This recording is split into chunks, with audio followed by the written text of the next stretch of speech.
Can you give me a cue? Yes, thank you. All devices are recording and we are ready to start the meeting. Thank you. Thanks. Good morning, everyone. Welcome to the September 24, 2020 Delta Stewardship Council meeting. I'm Susan Tatayan, Chair of the Council, and I regret that I'm able to participate today only by phone due to internet issues. Despite that, I plan on having a very productive meeting. Let's start with the roll call alphabetically of council members.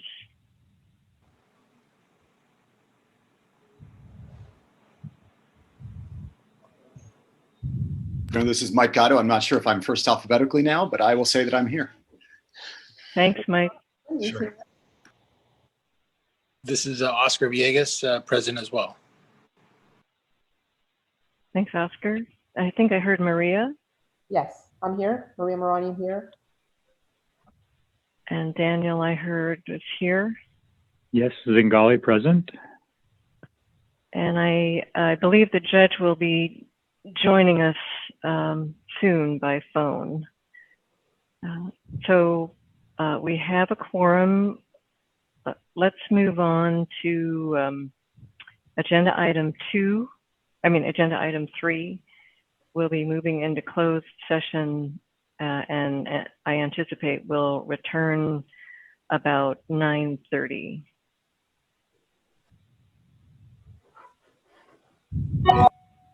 So council members, if let's move to closed session, and AGP crew will be back around 9:30. Thank you. Thank you.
Hello?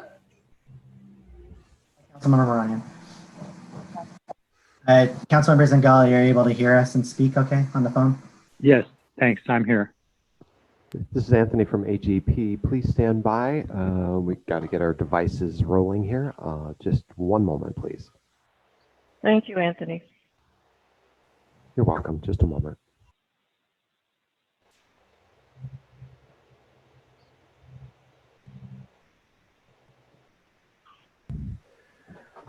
Okay, Chair, we are rolling, ready to continue. Great, thank you.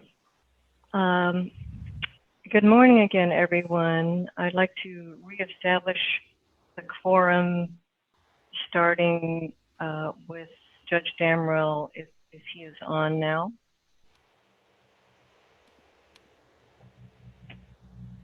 I don't see him called in yet, but he was calling in, so he should be on in a second. Okay, then let's move on to Councilmember Gatto, I'm here. Councilmember Moranian, I'm here. Councilmember Villegas, Present. and Councilmember Zengali, Zengali here. and Tatayan here. We have a quorum. Let's move on to agenda item 6, the consent calendar. Do I hear a motion to approve the summary of our previous meeting? Gatto moves. Motion by Councilmember Gatto, Second? Zengali second. Councilmember Moranian second. And let's go ahead and vote, starting with Councilmember Gatto. Gatto, aye. Marani and I.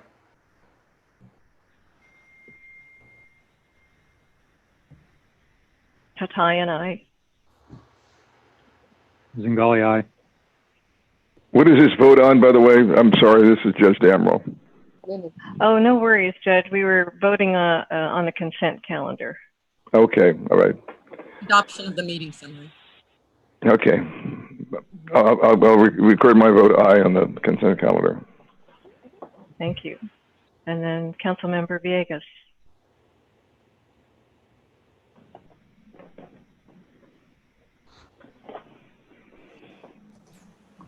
It looks like he might have been dropped. Time. He should be back on soon.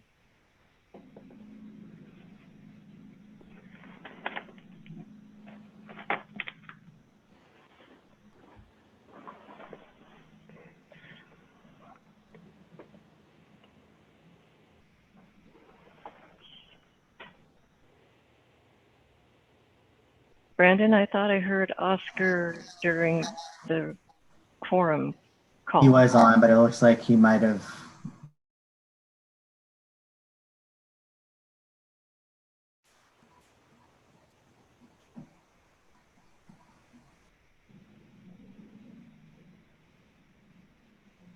Bethany, what is your advice on this vote?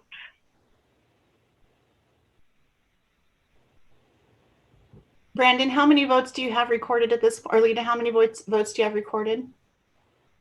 I have 5, Gatto, Marani, and Damrell, Tatayan, and Zengali. So Susan, it's passed. If you want to leave it open for him to vote, he can, or you can close the item because it has sufficient votes. Okay, thank you. We'll go ahead and close the item. Let's move on to agenda item 7, the Sustainable Groundwater Management Act and the Delta Plan. And I believe the Chief Deputy Executive Officer for Planning and Performance, Jeff Henderson, will lead us through this item. Yes, Chair, if I may, I'll say a few words before I hand it over to Jeff. Okay. So for this item, item 7, this really stems from a recommendation that came out of our Delta Plan 5-year review, where the council decided that it will develop strategies and approaches to increase outreach, engagement, and collaboration with all the agencies that are implementing our Delta Plan recommendations. Also, in our current work plan, we have a focus on implementing steps to get the state closer to reduced reliance on the Delta and to track that progress. So to that end, today we have a panel of representatives from the Department of Water Resources and the Water Board who are going to present a high-level overview of the Sustainable Groundwater Management Act and its relationship to the Delta Plan. Council staff are also going to present recent analyses of the projects and actions that are described in the submitted local groundwater sustainability plans that have been prepared thus far in response to this new law. And so with that, I'm going to turn it over to our Deputy Executive Officer for Planning and Performance, Jeff Henderson. Thank you. Thank you, Jessica. Good morning, council members. Don't actually have much to add to what Jessica introduced as background for this, other than the Chapter 3 of the Delta Plan, which is our chapter that concerns water supply reliability, has several recommendations that address sustainable groundwater management. And many of those recommendations would be accomplished under the Sustainable Groundwater Management Act, or SGMA, which, as Jessica mentioned, relies on a locally driven planning approach with some state oversight. And as these new groundwater sustainability agencies that you'll learn about in the presentation prepare groundwater plans and the state reviews those plans, we feel it's also important to monitor how SGMA is being implemented at the local level to help understand the implications that various projects and actions that are identified in local plans may ultimately have on the Delta. So today I'd like to welcome Taryn Ravazzini from the Department of Water Resources and Natalie Stork from the State Water Resources Control Board to the Council. Taryn and Natalie will present, as Jessica mentioned, a high-level overview of SGMA and describe each of their agencies' roles in the SGMA planning and implementation process.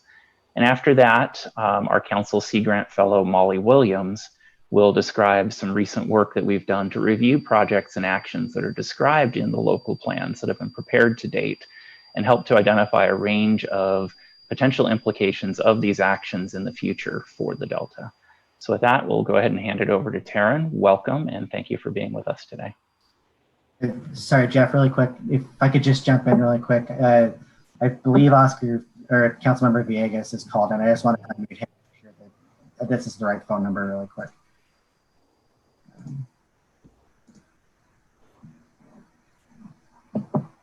Hi, Councilmember Villegas, is that you that is called in of 285?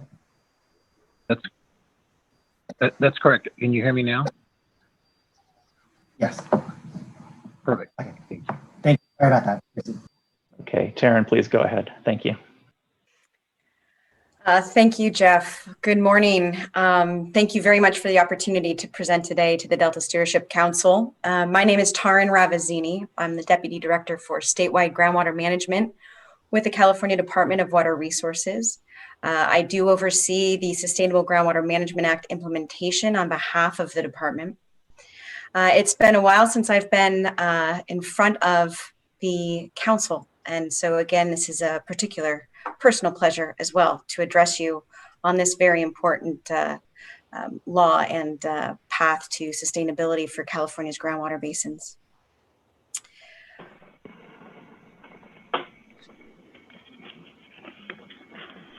I'm afraid I think I've lost my notes with this. One moment, please.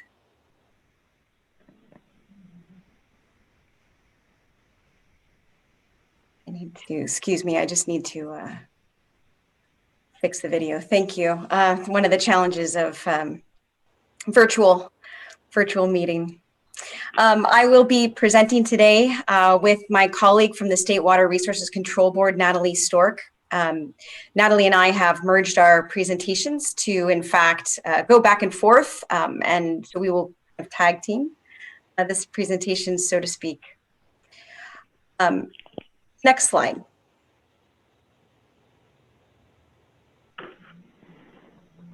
Thank you. Most importantly, I want to recognize up front that almost half of California's water supply comes roughly from groundwater in any given year, almost 40% in an average water year, and up to 60% in dry years. It's important to note as well, 85% of Californians rely on groundwater as part of their water supply. And more importantly, some communities are 100% groundwater dependent. Groundwater is used for drinking water supply, urban, commercial, and industrial use, for agricultural production, and to support our ecosystems.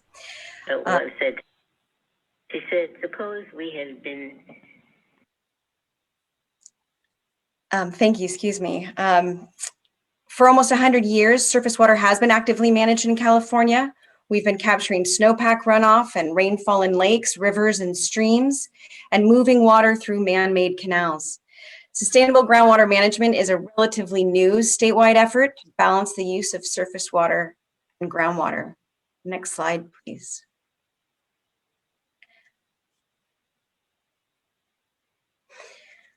This slide looks rather busy, but it is important to note the Sustainable Groundwater Management Act is a key pivotal point for groundwater management and groundwater law and water policy overall for the state of California.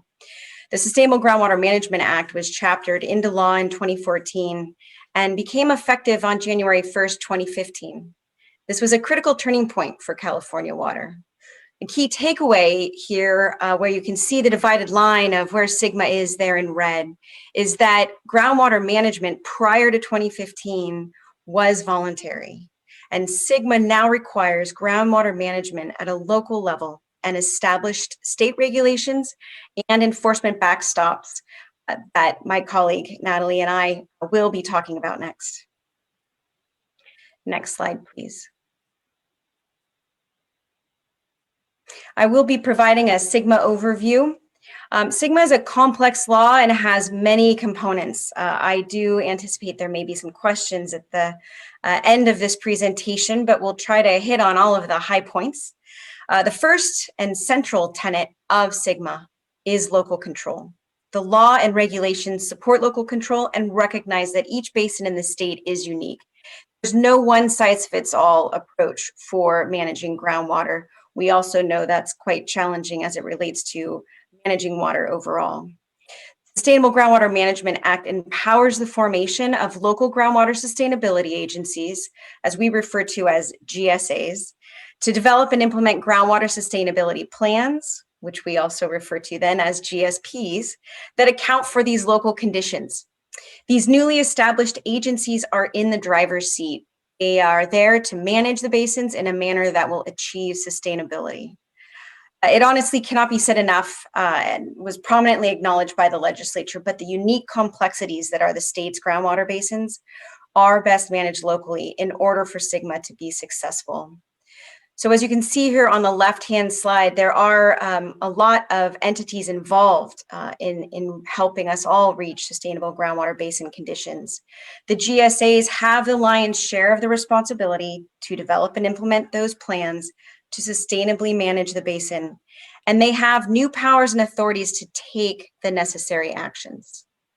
DWR has a dual role. We have a role that is regulatory, an even more significant role that is in continuing local assistance.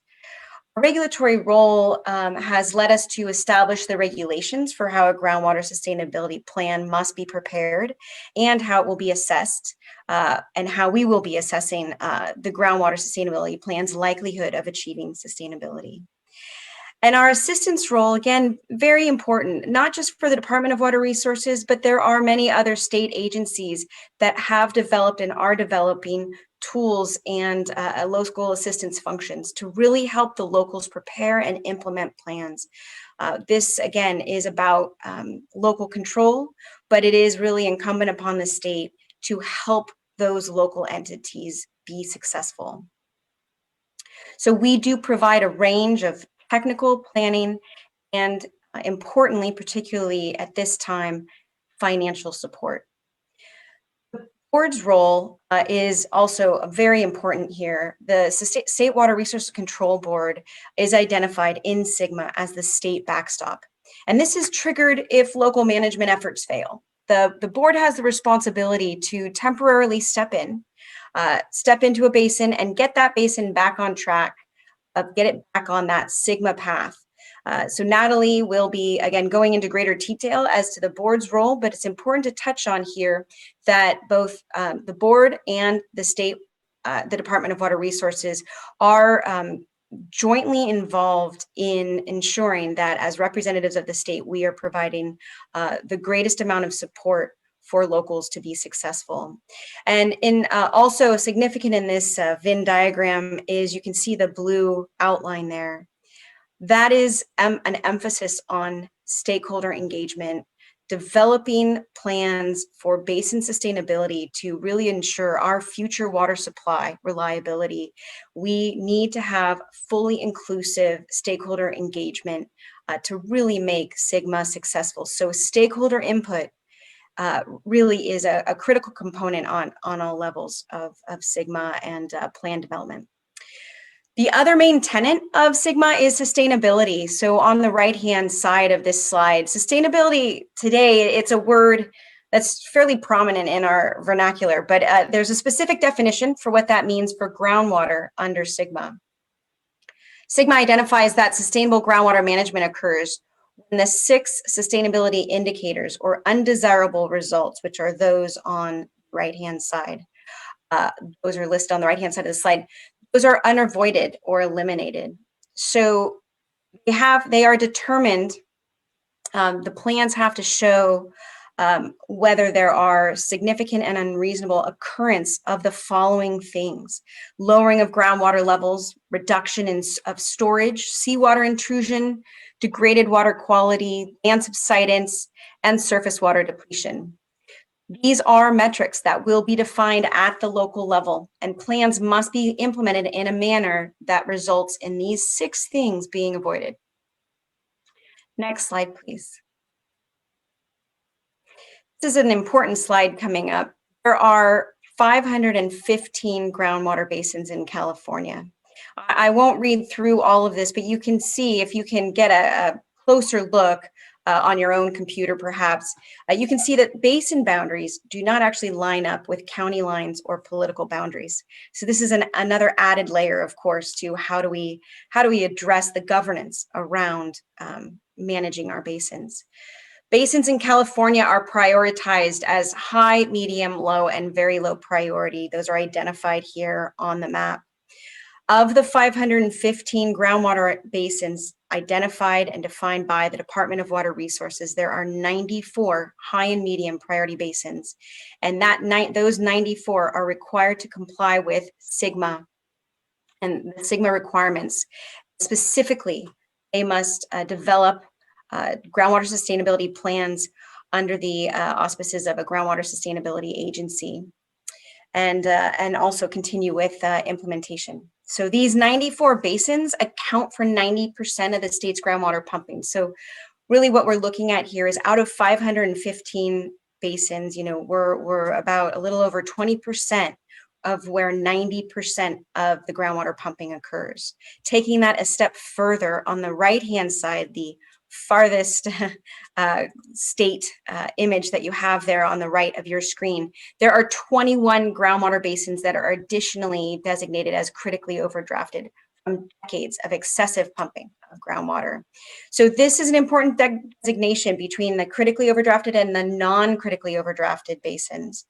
So the 21 critically overdrafted basins account for 62% of the state's total groundwater pumping, right? So we're looking at just 21 basins being identified as being responsible for over half of the state's groundwater that is pumped. So out of those, this is really meant to emphasize that Sigma is really intended to be precisional. It's about really emphasizing improving the conditions of the most used basins so that we can ensure their longevity for use and reliance by the people of California. So it must be noted that before Sigma went into effect, however, in January 2015, there were some basins that were actively managing well their basins, even to sustainable levels. It's not necessarily the case for the majority of the basins, and thus after the major drought that we had that ended in 2016, the relevance of Sigma is even greater. Next slide, please. This slide shows the steps that Sigma takes. These steps are defined. These steps define what the local GSAs are required to do under Sigma. There's been a lot of momentum built up with the early success of our first major Sigma milestone. Within the first 2.5 years, by June 2017, local agencies, the GSAs, had to be formed. All of the basins that were designated to need to comply with the regulations of plan development had to form groundwater sustainability agencies by that deadline. If that deadline was not met, if a basin was not covered by an agency, that would be a first opportunity for the state to really get involved and potentially intervene in the basin. By that deadline, over 99% of the basins were covered by these newly formed agencies. That is a true commitment by the locals who had to meet an aggressive schedule. That is truly a commitment by them to say that they are stepping up to the plate to actively manage their basin and to do so locally.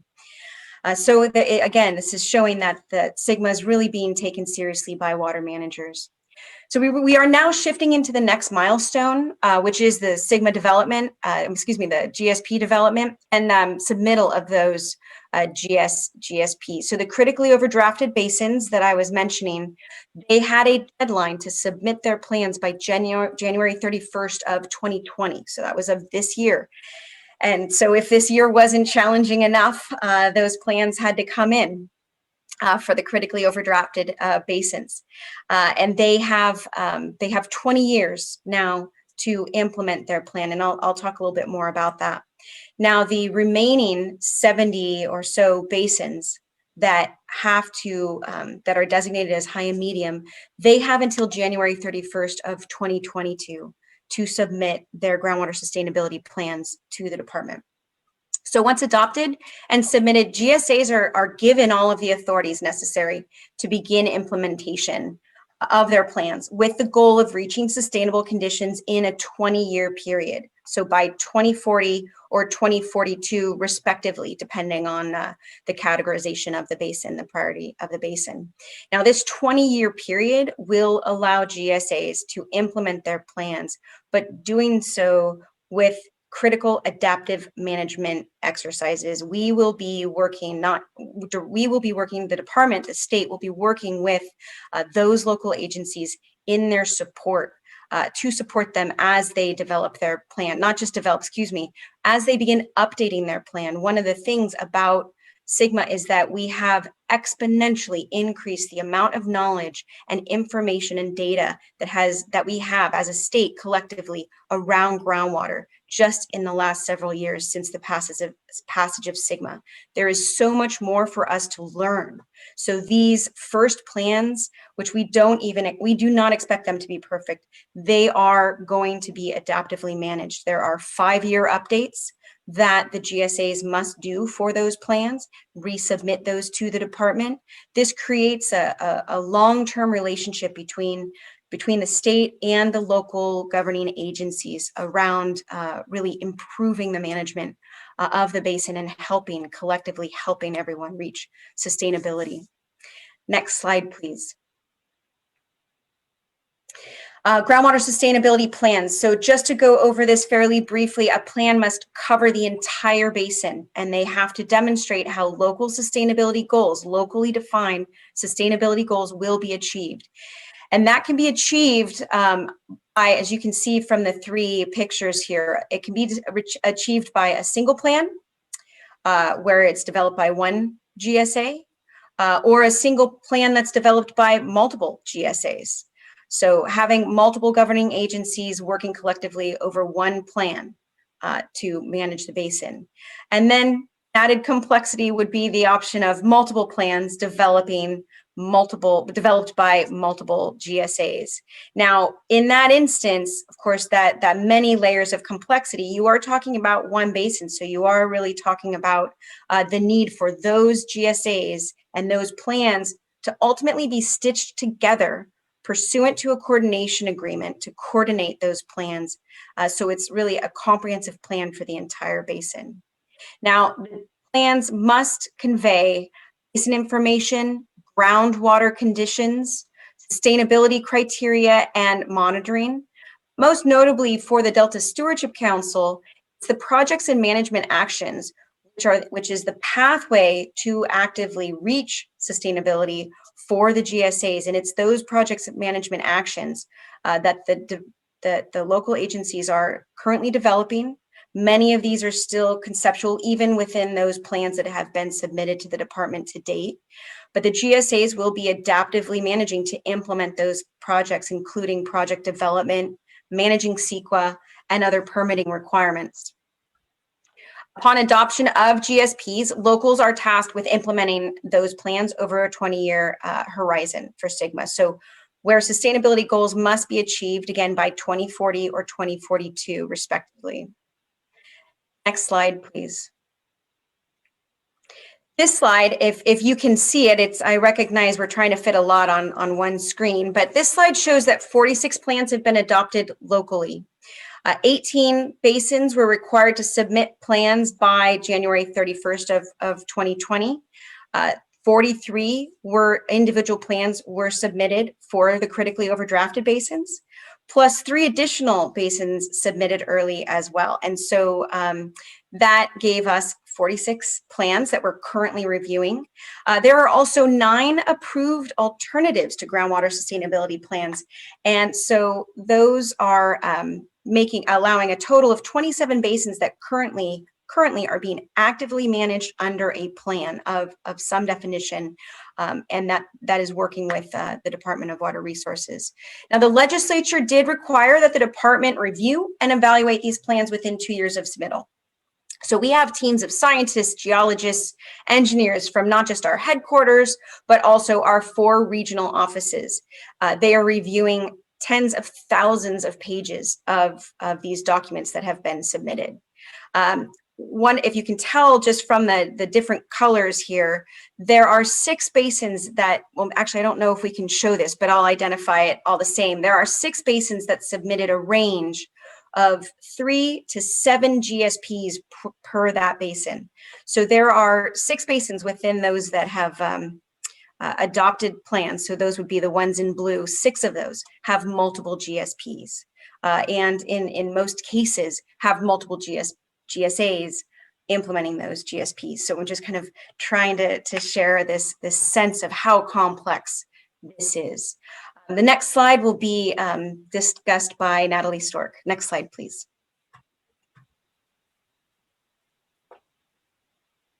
Good morning. My name is Natalie Stork. I am the unit chief for the board's groundwater management program.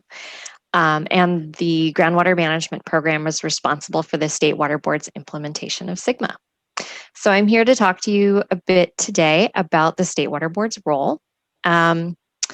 And really, our role starts, our state intervention role starts when plans aren't submitted or plans aren't adequate, or there's other triggers that start the state intervention process. So before diving into the details, I just wanted to point out 3 important things to remember about the board's state intervention role. Some people call us the backstop. The first one is that the board only steps in when local efforts fail. We can't step in whenever we'd like to. The second thing is that the board's role is to temporarily protect the basin until locals come up to speed.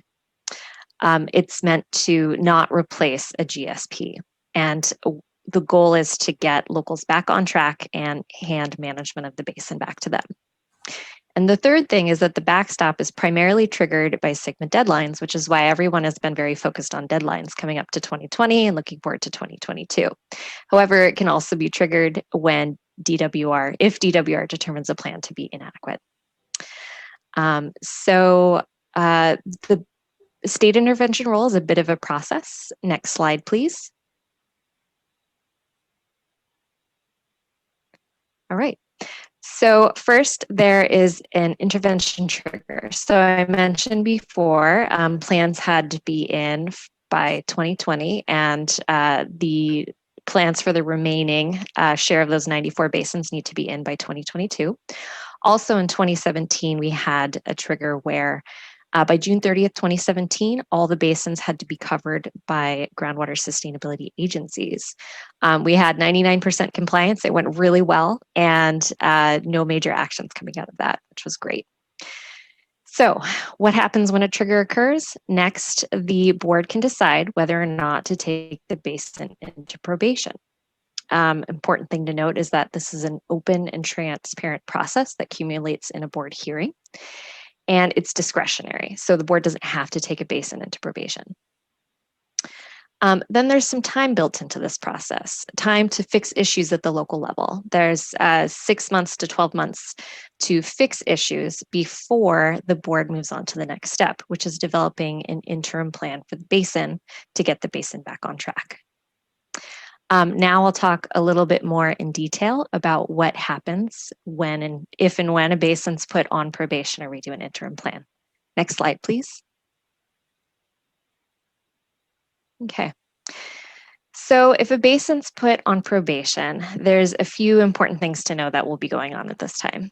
The first thing is the State Water Board makes decisions in this probationary determination, and the board has a lot of flexibility in how it can act.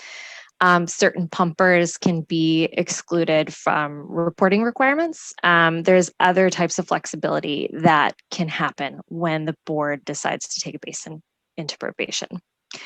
As I mentioned before, there's an opportunity to fix issues. This is sort of like a timeout period where the board collects the data it needs in case it needs to write its own interim plan. But this is also a chance to work out the issues that got the basin on probation in the first place.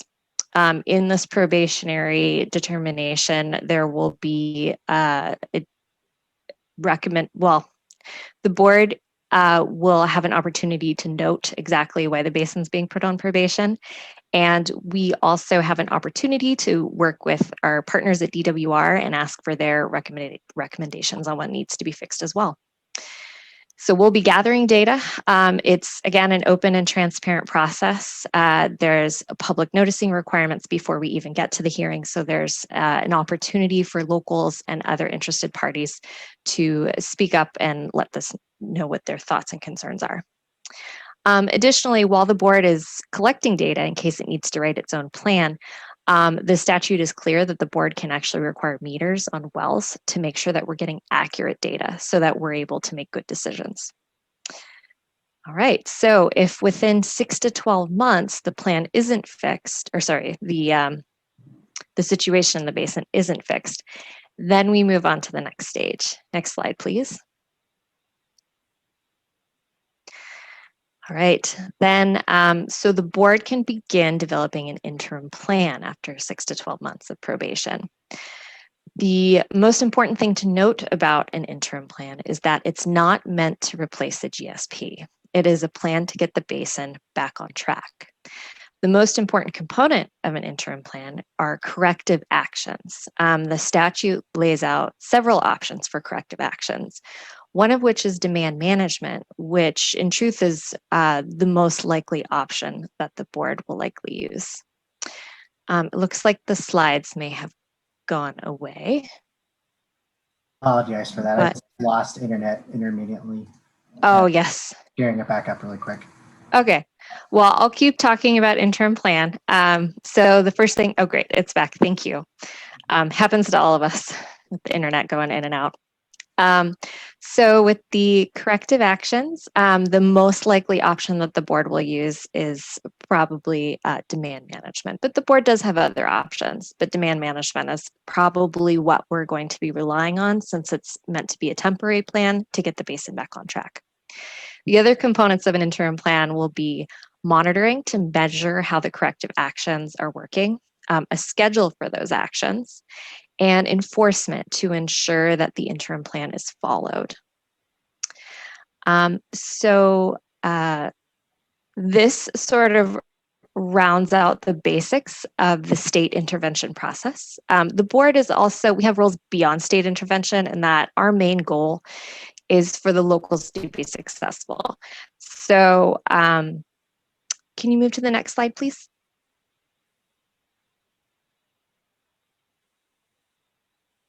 Great. So I'm going to hand it off to Taryn to talk about DWR Assistance and Services, and I'll chime in another minute here to talk about how we're also involved with assistance. Thanks, Natalie. So it's important to note that already the state, both the department and the state board, have supported and continue to support locals in SGMA implementation. In the interest of time, we're focusing our slides really on the financial support, but both the department and the board have various levels of support that we provide. On behalf of the department, we have and continue to provide extensive technical assistance and planning assistance. This includes the development of best management practices and guidance documents, facilitation support services, and translation services. And those are really to aid in effective stakeholder engagement. DWR has provided over $180 million in assistance since 2015, excuse me. So we also have 88 million that will be made available over the next several years from Proposition 68 for the implementation of projects for those GSPs once they are developed and adopted. And there is a commitment from this administration to expedite 26 million of that 88 to specifically get that grant program for critically overdrafted basins up and running to support plan implementation, since many are in fact responsible now for implementing to date. Next slide, please.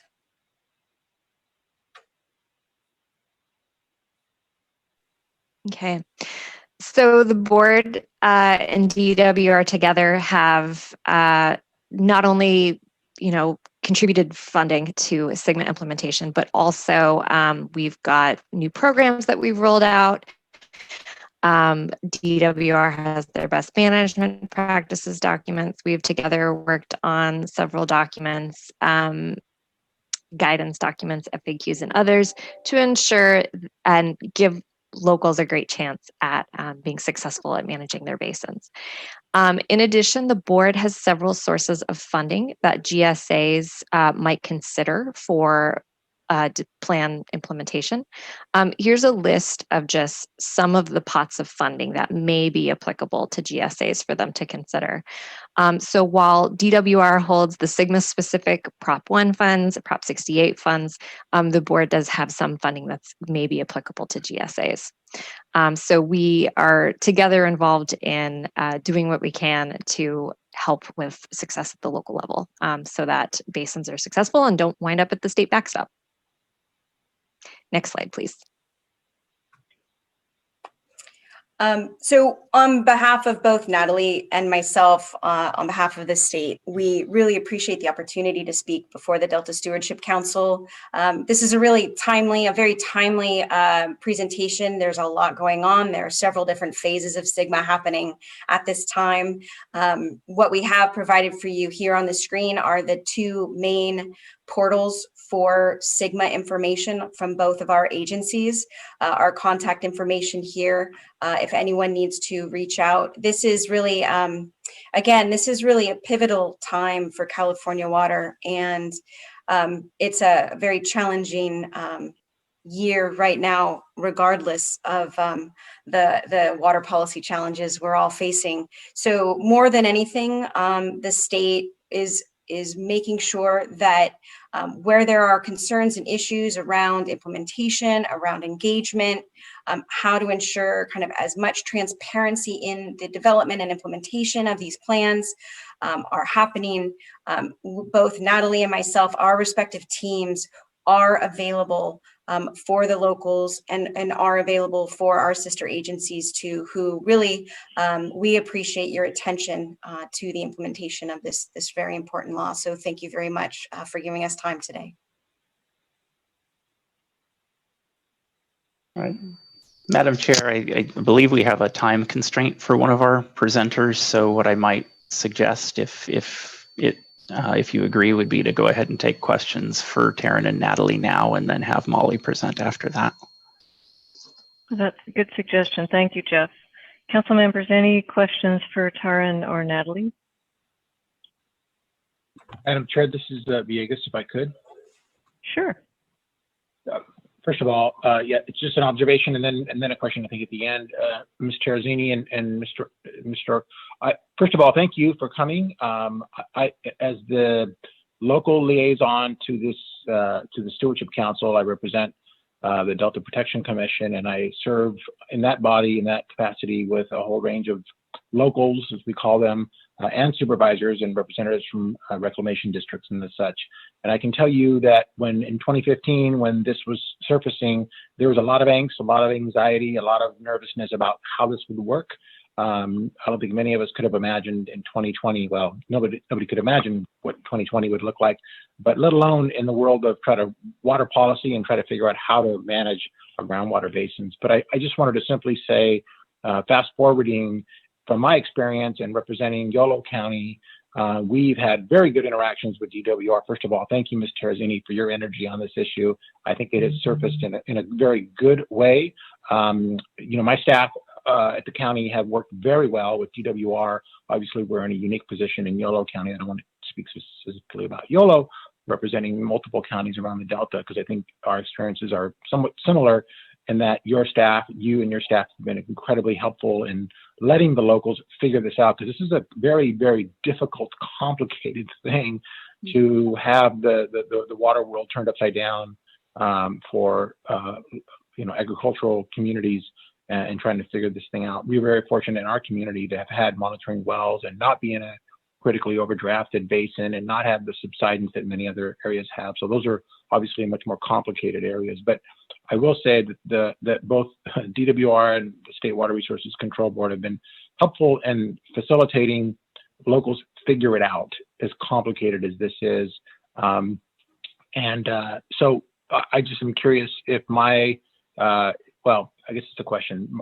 If my lens or my experience is unique in thus far in Yolo County, or different than it has been from your observation throughout the state, because I interact with supervisors up and down the state on a regular basis, and I think for the most part, people have felt that DWR has been very helpful. And when you hear the state's going to be involved, people get nervous for a good reason.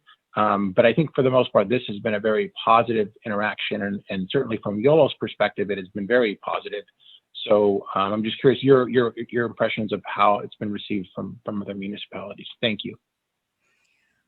Thank you, Member Villegas. I appreciate the compliments to the team who I have the privilege to lead. They are tireless and extremely passionate about this topic. And so it is, it's really my good fortune to have such a great team. And that team extends to our regional offices, which we have 4 regional offices throughout the state.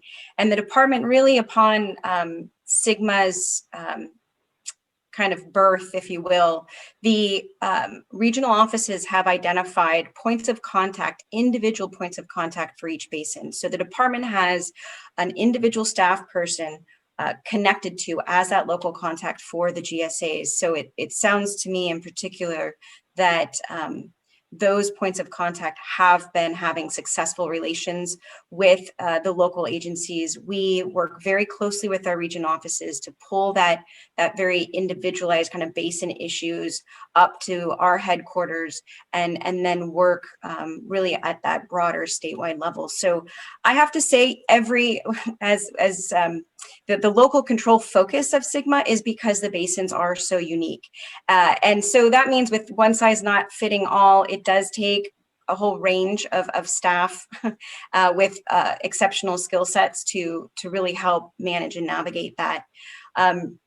With that, I would say that every basin is on kind of a different trajectory. Some have, for example, more county involvement, say, for example, like Yolo County, and others just don't. The counties, they just don't have the capacity or the bandwidth.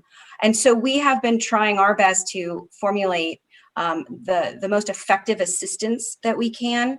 And I know that goes for the state board as well, really trying to figure out how can we support the whole range of effort and governance structures that are happening at the local level to implement this. So I really appreciate your kind words, and I do believe that with the showing of the formation of the GSAs and the submittal of all the plans for critically overdrafted basins is a sign that these locals are committed to meeting Sigma's goals, and we're really, I think, working hard to help them along the way. So thank you.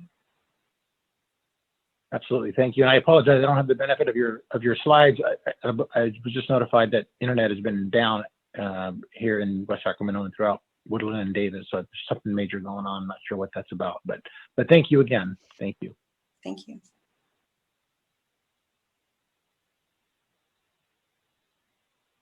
Council members, are there any other questions for Tara or Natalie?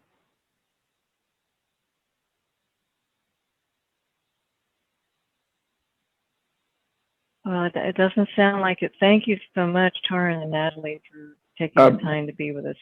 Oh, Madam ahead. Chair? Is that Judge? Yes. I do have a question, particularly applies to the critically overdrafted basins, where you have basins that cross over county lines. What is the nature of the autonomy, and what kind of efforts are made with local government attempting to deal with those kinds of issues, particularly in the critically overdrafted basins that cross county lines? How do you deal with that? Certainly, certainly, Judge. Thank you. It's nice to hear your voice, and I'm happy to provide an answer. Natalie may be able to supplement that as well. As I had mentioned in my presentation, the groundwater basins and subbasins don't necessarily follow political boundaries, right? So jurisdictions, county lines. So there are basins that do have multiple counties, perhaps, that are overlying the basin. The responsibility of the local agencies, and Sigma in many respects in the law does default to the counties for governance. So groundwater sustainability agencies in many ways have county representation, but in some instances they haven't. It just depends on how the locals are choosing to kind of govern and structure. But in the instance that you have varying degrees of overlap with existing local structures or boundaries, governance boundaries, that's why the responsibility of the GSAs for coordination with the local entities, particularly with the counties, is very important. When a plan is established for a basin, we could have multiple plans for one basin. And so those have to be stitched together by a coordination agreement, which has requirements within the regulations that they have to meet for what that coordination agreement is, but it's how they are going to effectively implement jointly towards the same goals. And then additionally, what you have is the GSPs, these plans, they don't supersede any other kind of requirements that are out there. And so county general plans, this is where the GSAs and the counties really need to begin, and I can't impress on this upon this enough, really need to begin connecting to each other if they have not already, because general plans need to be taking into account the groundwater sustainability plans, and ultimately vice versa for all of this to work collectively. You have some real challenges around land use and other issues that are going to be coming up in the future with plan implementation. So I would really recommend and have been working with the counties, just presented to them last week about the significance of coordination on that point. So excellent question, Judge. Thank you. Would the board representative like to comment on that question? Everything I was going to say, Taran mentioned as well. The counties have some important roles, and Sigma, these critically overdrafted basins, it can be challenging when there are multiple counties within a basin, but Sigma allows flexibility in how those GSAs could form, could cover those basins, and it left it up to the basins to figure out the governance structure within that framework that was right for them. And going forward, there needs to be good coordination between counties and GSAs, especially around general plans and GSPs. We're, I think there's some great opportunities there. Thank you. Thank you. Okay, well, thank you again, Taryn and Natalie, for taking the time to be with us today. Jeff, given our time constraints, is are Anthony and Molly still going to present, or? If we can entertain it, I would ask Molly to give a brief presentation on some of the work that we've done just in looking at the range of projects and management actions across the plans. But Molly, to the extent you can, I would ask you to keep it fairly brief. Thank you. Yes, absolutely. And I just have a few slides here. Good morning, everyone. My name is Molly Williams, and I am the California State Sea Grant Fellow with the Planning and Performance Division here at the Council. And after getting that great primer from Taryn and Natalie about SGMA, I'm going to be walking through our review of the Groundwater Sustainability Plans, or GSPs, which, as we've learned, were submitted by groundwater sustainability agencies earlier this year. And I'm really going to focus in on how these are relevant to the Delta and the Delta watershed and the Delta Plan's water supply reliability strategies. Okay, next slide. Okay, just to set the scene here, we have a map of the legal Delta and Suisun Marsh. They're outlined in black, as well as the Delta watershed in blue and the Delta service area in green. So this really illustrates the broad extent of the flows coming in and going out of the Delta. Way, and we both end up. Okay, next slide, please. Supreme Court. Do you have any regrets? Okay, and as Taryn discussed, only a fraction of the state's 515 water basins are subject to SGMA requirements, which include the high and medium priority basins that are shown here, 94 of which are required to submit GSPs. And so as you can see from this map, there is significant overlap between the medium and high priority basins and both the Delta watershed and Delta service areas. And we care about this because, as many of us know, the scale of overdraft is large in California. And the last DWR assessment estimated that between 1.1 and 2.6 million acre feet per year are overdrafted in California. And it's notable here that this estimate was conducted before the 6-year drought that started in 2011. And I believe there's a new assessment coming out, so we should get new numbers on that soon. Okay, next slide, please. And then zooming in a little bit more here, we see that there are 21 critically overdrafted basins, which Taryn touched on. And these, again, are the regions with the highest need to stop groundwater overdraft as soon as possible. And again, we see the overlap here. There are 7 that are located within the Delta watershed boundary, both either fully or partially, and 17 that are within the Delta service area where exports are going. Okay, next slide. All right, so earlier this year, the groundwater sustainability agencies from the critically overdrafted basins submitted their GSPs.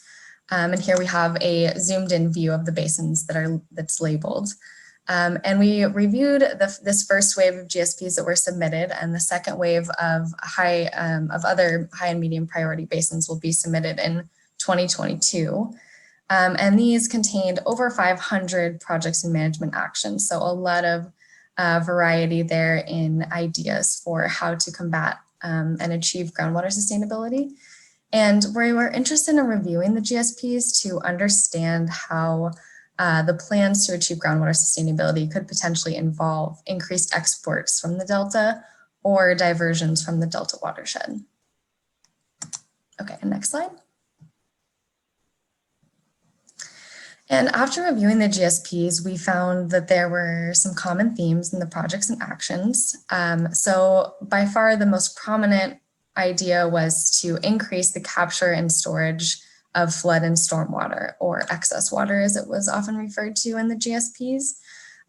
There's also a lot of mentions of establishing or continuing water trading programs, such as transfers, exchanges, imports, purchases, and marketing programs.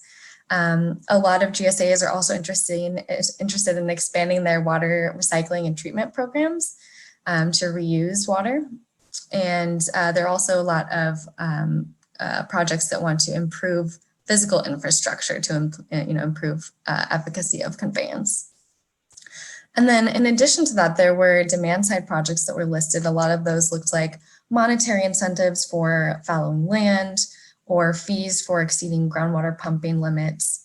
And some GSPs included indirect actions such as education and outreach or closing data gaps, improving monitoring. And while we were doing this, we learned that the Public Policy Institute of California also conducted a review of the GSPs and found that the plans overwhelmingly focus on supply side strategies.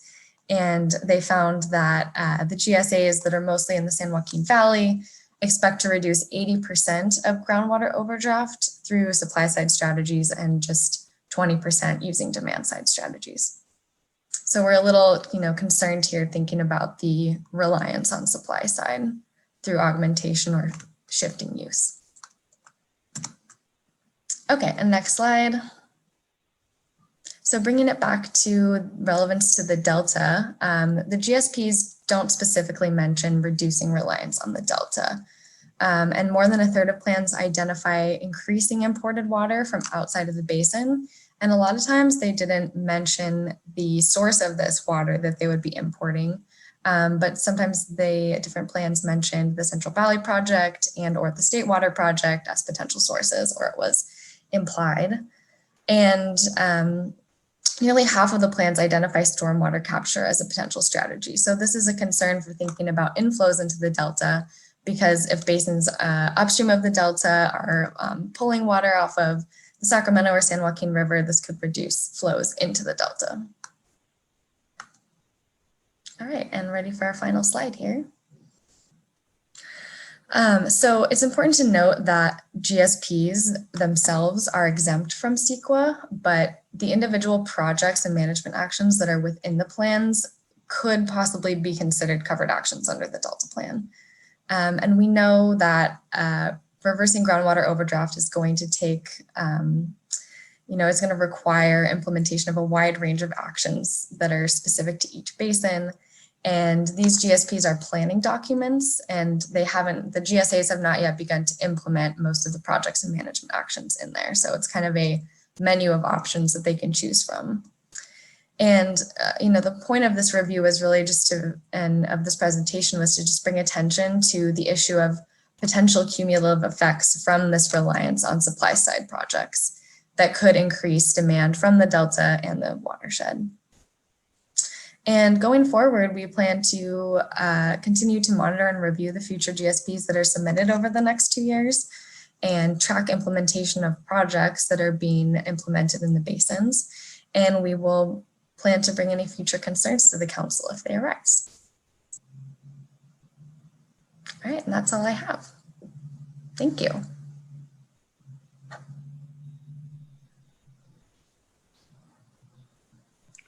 Thank you, Madam Chair. That concludes our staff presentations on this item.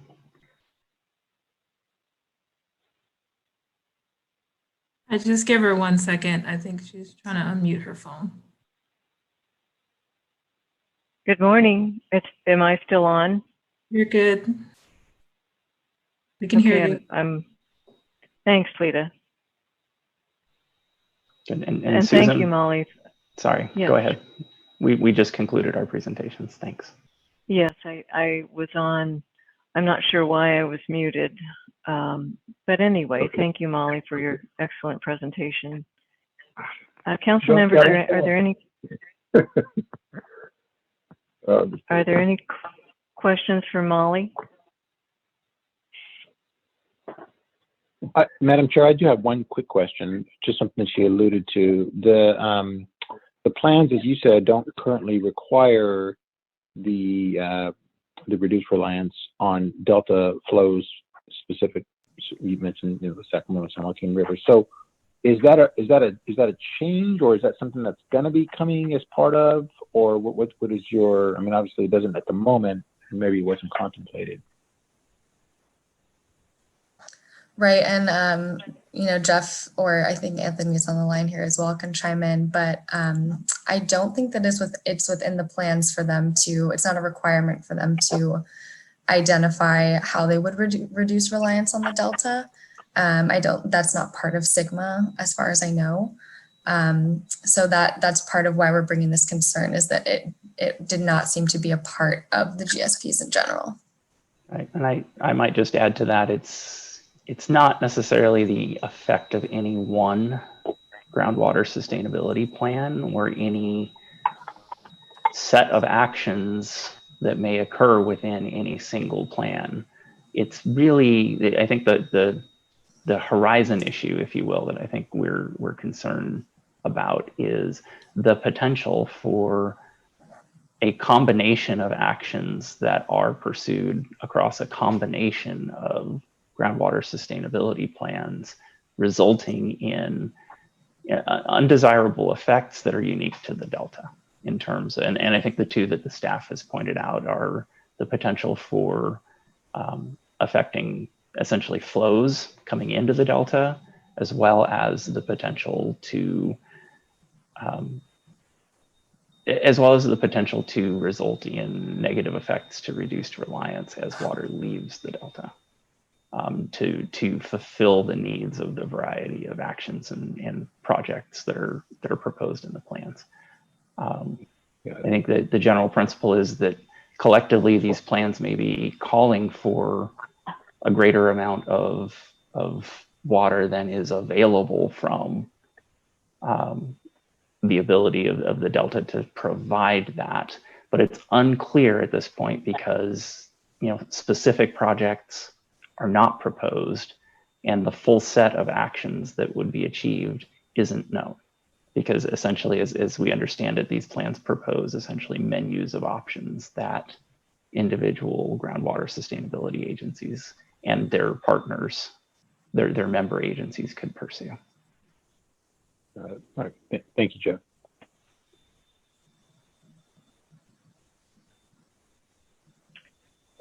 Are there any other questions from council members? Okay. Lita, are there any comments from the public on this item? Let me toggle over really quick and check. 1 second.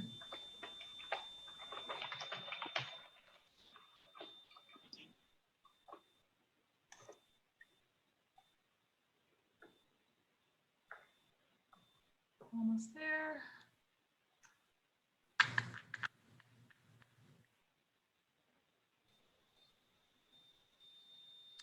No public comment. Okay. Well, then let's call it a wrap on agenda item 7. Thank you again to all our panelists and Jeff. Thank you. For putting together a great presentation. Thank you. On to agenda item 8, Chair's report. In the interest of time, I'm going to skip what I was going to report and just quickly note that council members and those interested in the Delta Plan Interagency Implementation Committee meetings, the committee will be meeting October 26th from 1 to 2:30 for its fall meeting. And with that, let's move on to agenda item 9, Executive Officer's Report. Good morning. I'll also try to be brief here in the interest of time. I always like to start with a quick logistics reminder that in coordination with the state's efforts to combat the spread of COVID-19, most staff are working remotely at the Delta Stewardship Council, but we remain available to assist the public. Obviously, our public meetings are fully remote, but should anyone ever need to contact staff, please email hello@deltacouncil.ca.gov to be directed to the appropriate contact. And I encourage anyone interested in staying up to date on our public meetings and announcements to consistently check our website, sign up for our listserv, and that's the best way to stay updated for now. The council sent one comment letter this month to the California Department of Fish and Wildlife regarding the Frank's Tract Futures 2020 re-imaged draft. You may remember that CDFW presented this planning process to the council earlier this year. The public process explores options for improving the ecosystem, water quality, recreation, and community benefits for Frank's Tract in the Delta. The comment letter we sent follows our standard template for inviting the department to engage in early consultation regarding a future covered action that may result from this effort.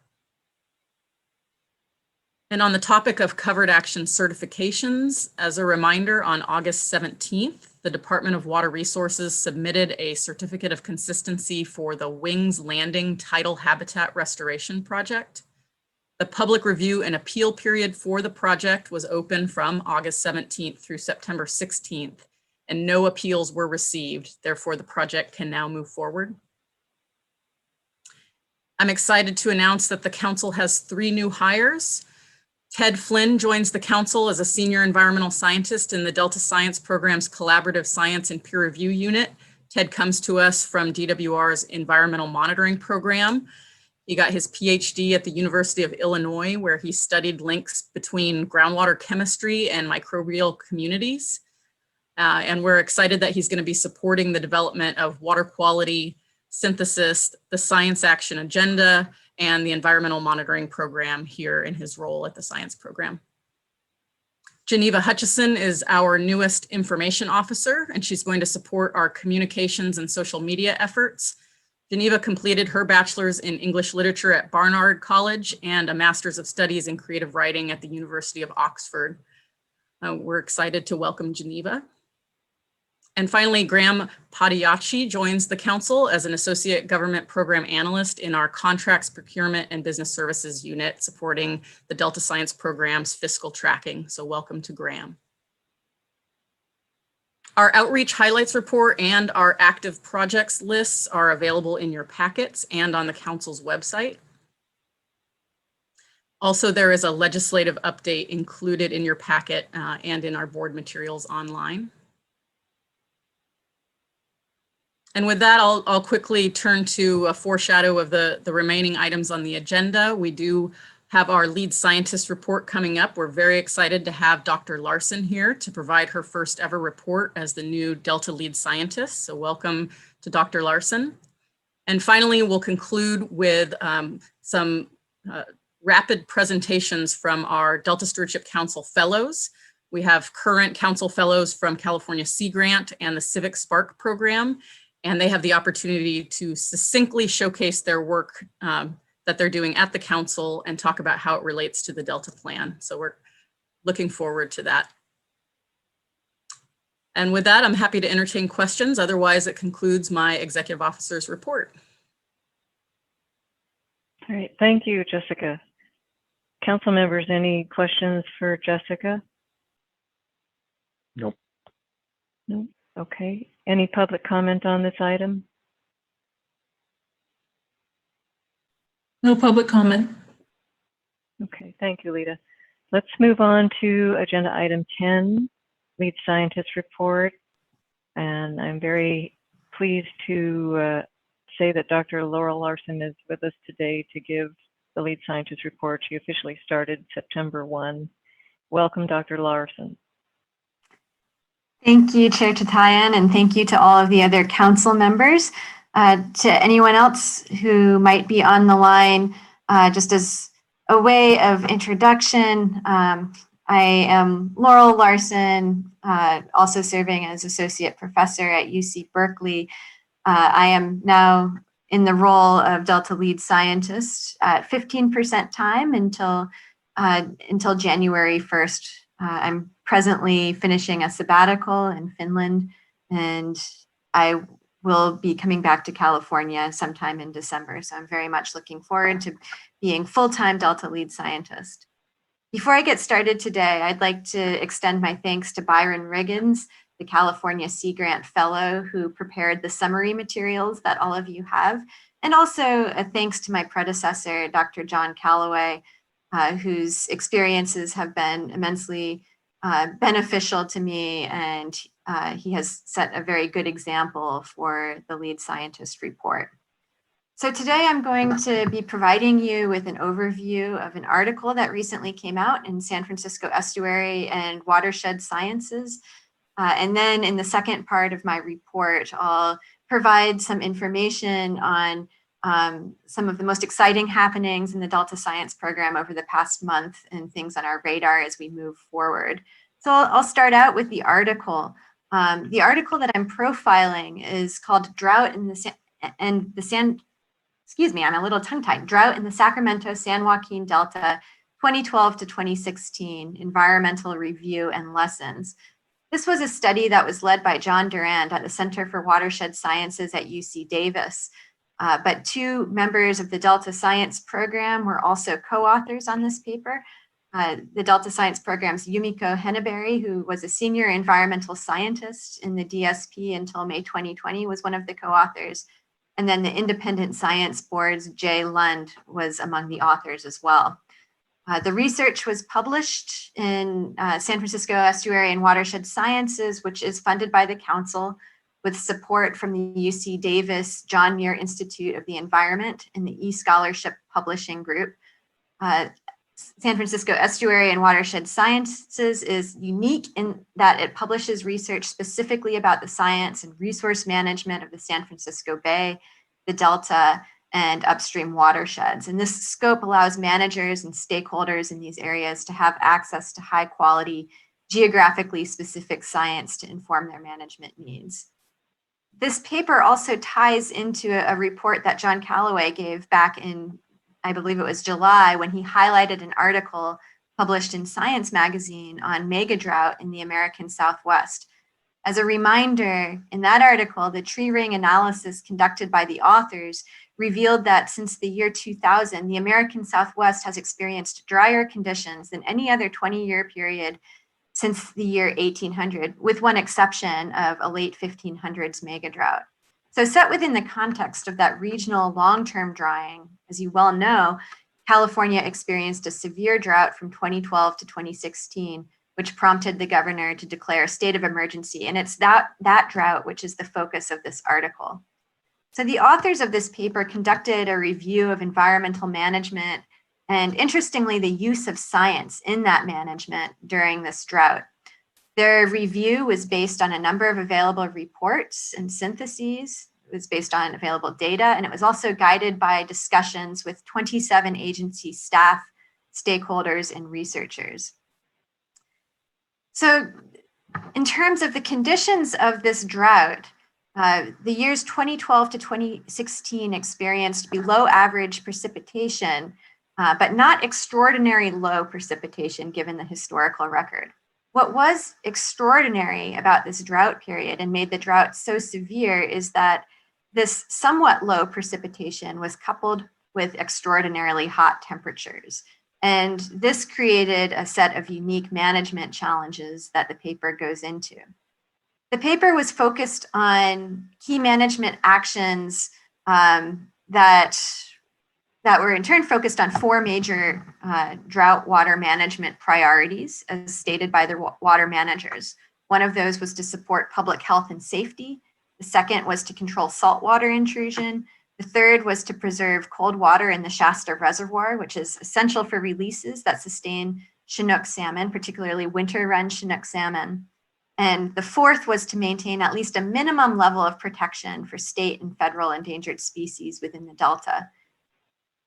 It's interesting that these four sets of management priorities are a really nice embodiment of what it means to manage the Delta for co-equal goals of providing a reliable water supply for California and protecting the Delta ecosystem.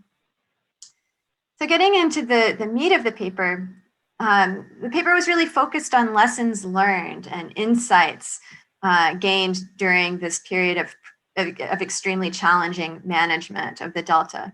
The authors pointed out that drought management in particular is particularly tricky because sometimes the four goals that I just highlighted come into direct conflict with each other. One example is the need for salinity control with the Delta, within the Delta through water releases from upstream, which could conflict with the need to preserve cold water in the Shasta Reservoir for releases timed with winter run Chinook salmon. This was a particularly difficult management objective during the 2012 to 2016 drought because these challenges were really exacerbated by the warmer temperatures experienced during this period of time. And despite managers' best efforts, 95% of larval winter run Chinook salmon were decimated in 2014, a particularly hot year. But there were also some success stories that the paper highlighted. One is to minimize the need for reservoir releases to maintain freshwater inflow to the Delta, a temporary salinity barrier was installed on the False River.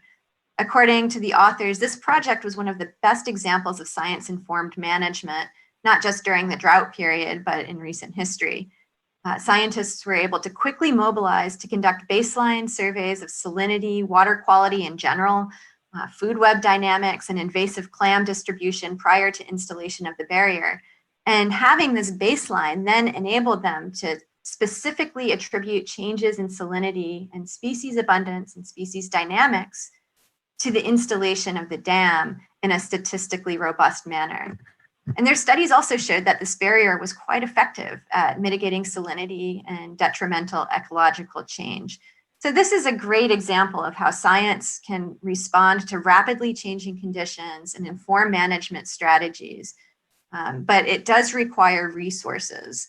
And so the authors talk about some of the resources that might be needed in order to enable future rapid responses to drought or other extreme conditions within the Delta.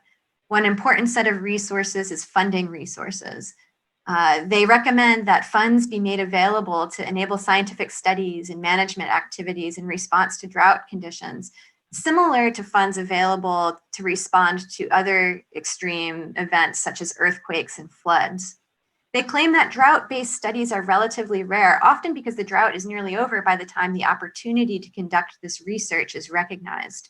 So one example of this is that enhanced monitoring of Delta smelt through the Delta Smelt Resiliency Strategy began in the last year of the drought, after it was already recognized that the species was spiraling towards extinction as a result of conditions during the drought. They recommend that on the management side, there should also be dedicated drought response funds in order to support the development of interagency plans, implement regular drought exercises similar to earthquake exercises or flood exercises, and establish emergency authority mechanisms. So in addition to funding resources, another set of resources that enable science to work most effectively with management during these extreme conditions is data resources. The authors point out that during interdrought conditions, science priorities naturally shift to other things. And so agencies do not invest in the type of monitoring that is needed to establish a baseline from which drought effects can be assessed in a statistically robust manner. One example of this is that, or one example that they highlighted is that many long-term monitoring records in the Delta have gaps at critical times, which usually are just before the next drought. And so there's a challenge of knowing what that baseline is from which assessments of drought impacts can be made. So our monitoring resources need to be prepared for the next drought. The authors place needed emphasis on the long-term nature of this monitoring. Much of our understanding of the effects of management actions comes from long-term continuous surveys.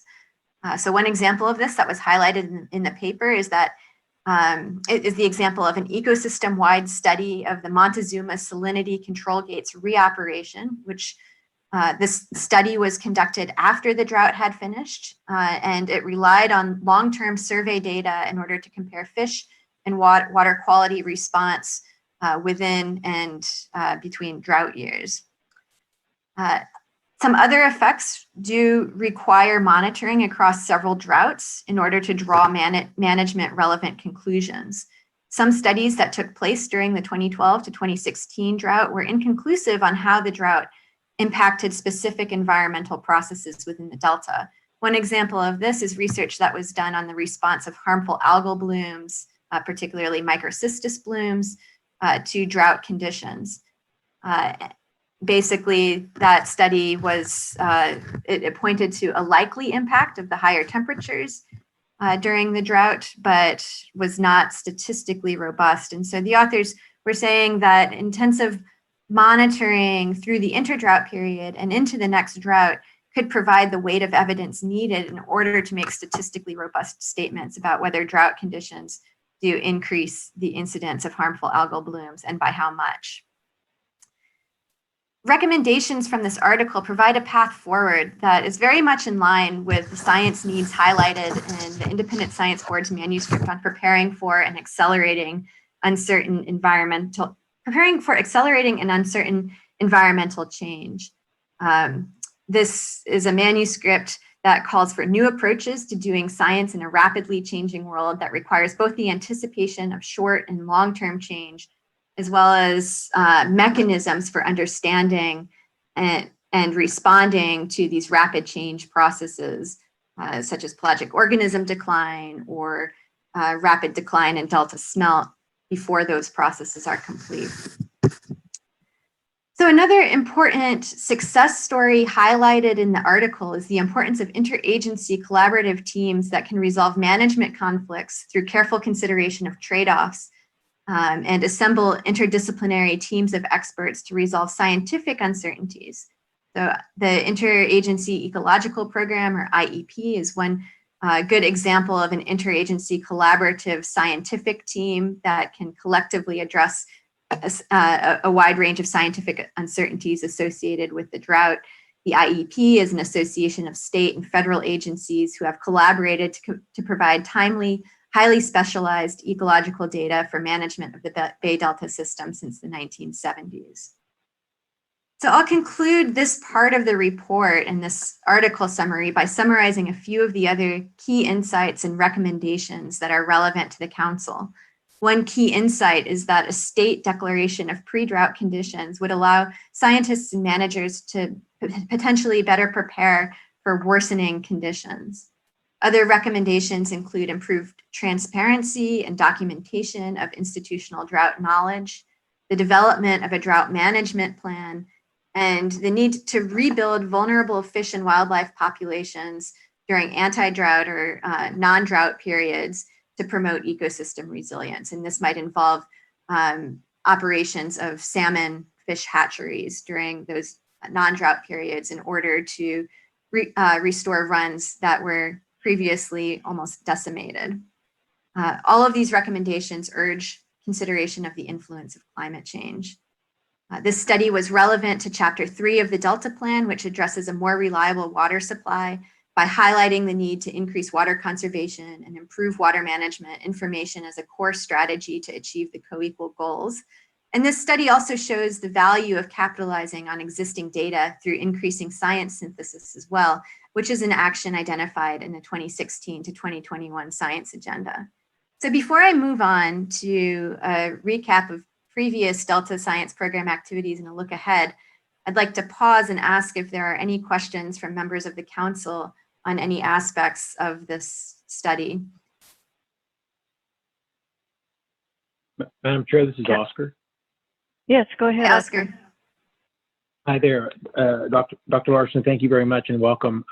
It's not necessarily a question, but it's just a comment. Thank you very much for surfacing this article. I know it was, I think it came out of the University of Arizona kind of at the beginning of the year, and I had asked some questions about it previously, and I'm really happy that you are spending time and sort of surfacing kind of the essence of the article and some of the recommendations. And I think it's incredibly important to underscore what you just said, in my opinion, and that is the notion of, I'm not sure about, declarations, but certainly going through a series of exercises that are critically important for all of us to undertake in pre-drought years so that we're prepared, because we seem to have a short memory when we are in a drought.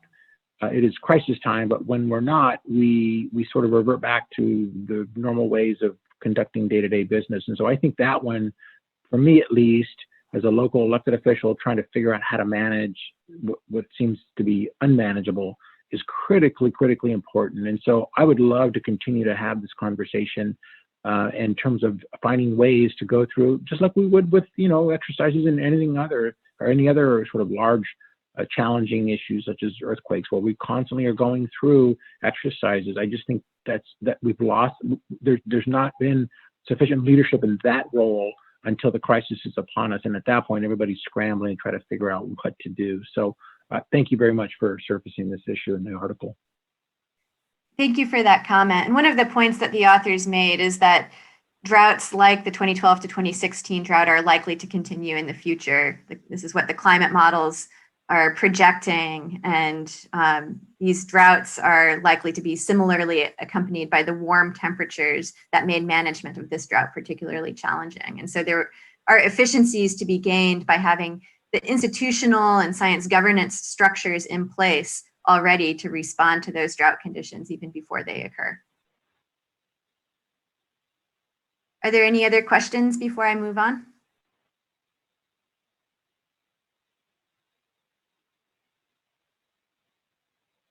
Okay, if not, then I'm happy to communicate offline about any questions that might come up. I'll move on to the next part of the report now, which is a recap of recent Delta Science Program activities and a look ahead. And I'll start out by talking about an activity that everyone in the Delta Science Program was incredibly excited about, which happened between September 8th and September 10th. This was the Sacramento River Drainage Spring Run Chinook Salmon Workshop. This was a workshop that the Delta Science Program put on in coordination with the Department of Water Resources and the California Department of Fish and Wildlife. It was a 3-day workshop that was attended by over 200 subject matter experts and generated a lot of excitement, not just in the program, but in many other agencies as well. The goal of the workshop was to assess the state of the science needed to generate spring run Chinook salmon population estimates and identify knowledge and monitoring gaps that might exist prior to generation of these estimates. These population estimates are needed in order to inform management of the state water project. The first day of the 3-day workshop consisted of expert presentations that were topically focused and question and answer sessions, which provided fodder for breakout session discussions on the second day. The third and final day included a recap of the outcomes of the breakout sessions, a workshop synthesis, and an outlining of next steps by the Department of Water Resources lead scientist, Ted Sommer, and also the Delta Stewardship Council's Deputy Executive Officer for Science, Louise Conrad. And there was also a general discussion that occurred on that third day. One of the interesting things about this workshop is that it really provides a model for future workshops organized by the Delta Science Program, such as the Steelhead Science and Monitoring Workshop, which is now being planned for February of 2021. The U.S. Bureau of Reclamation has requested that workshop in order to help them comply with mandates under the biological opinion for the Central Valley Project. And so the lessons learned from the Chinook Spring Run Salmon Workshop will certainly inform the planning of the February Steelhead Workshop. Any questions on that before I move on to items on your radar? Okay, I'll move on to the final part of this report, in which I highlight a few items coming up in the next few months, and these are also in your summary sheet prepared by Byron. The first thing is that the 2022 to 2026 Science Action Agenda Delta Management Questions Workshop is coming up very quickly on September 29th. The Delta Science Program is hosting a workshop to discuss and refine the top Delta management questions that were received as part of the process to update the Science Action Agenda. So members of the Delta Science Program reached out to a wide range of water managers and stakeholders, asking them to contribute management questions that were top priorities for them for the coming years. We received 1,181 questions. And so this workshop is needed to really go through and refine those questions, merge them into themes, and work towards developing the priority actions that will be highlighted in the 2022 to 2026 Science Action Agenda. We're all very much looking forward to that workshop. Complementary to the Science Action Agenda Delta Management Questions Workshop is the Science Needs Assessment Workshop, which is coming up on October 5th to 6th. The Science Action Agenda focuses on short-term management needs within the Delta, whereas the Science Needs Assessment Workshop focuses on the science needed to underpin long-term management needs, decades out, for example. The Science Needs Assessment Workshop came about as a result of recommendations by the Independent Science Board to consider long-term climate change in a more regimented way in our planning. And so on October 5th to 6th, the Delta Plan Interagency Implementation Committee, or DPIC, and the Delta Independent Science Board are going to host a 2-day virtual workshop that focuses on identifying what these long-term science needs are. This workshop is something you've heard about already from John on multiple occasions. It was originally planned for the spring, but had been delayed to October as a result of COVID-19 and is still going to be held in a virtual format. The workshop will consider physical, chemical, biological, and human processes, as well as the infrastructure needed to integrate and support efforts for developing a bolder and more forward-looking Delta science strategy. And this takes a step forwards towards fulfilling the Delta Independent Science Board in 2019 Delta Science Plan's call for anticipatory science that considers long-term change. So one other symposium that is being planned for October is the Zooplankton Ecology Symposium, which will take place on October 27th to 28th.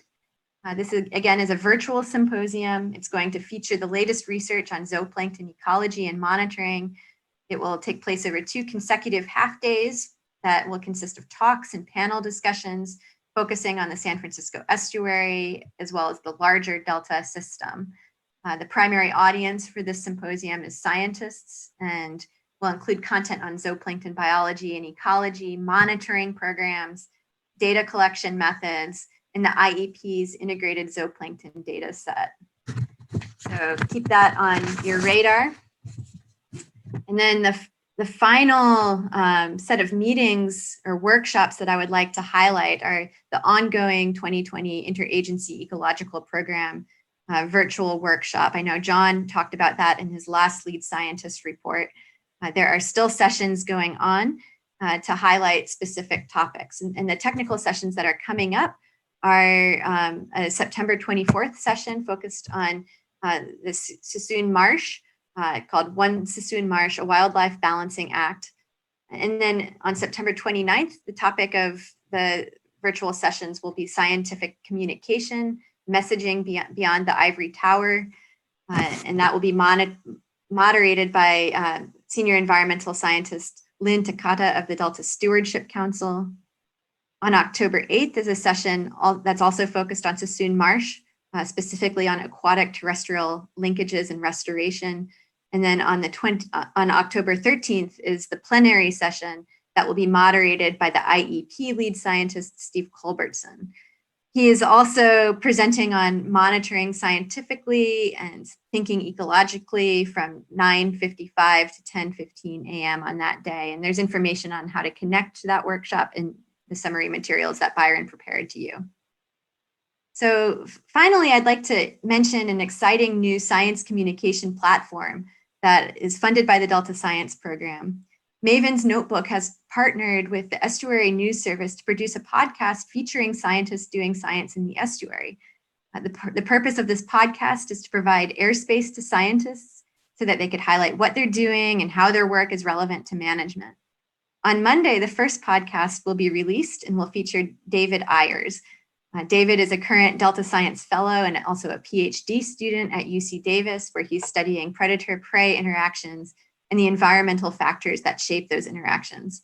So I encourage you to look at the council's social media on Monday to find the link to the podcast. This is not something that is in your summary materials, so do make note of that if that is something that's of interest. And it's something that we're all very excited about within the science program.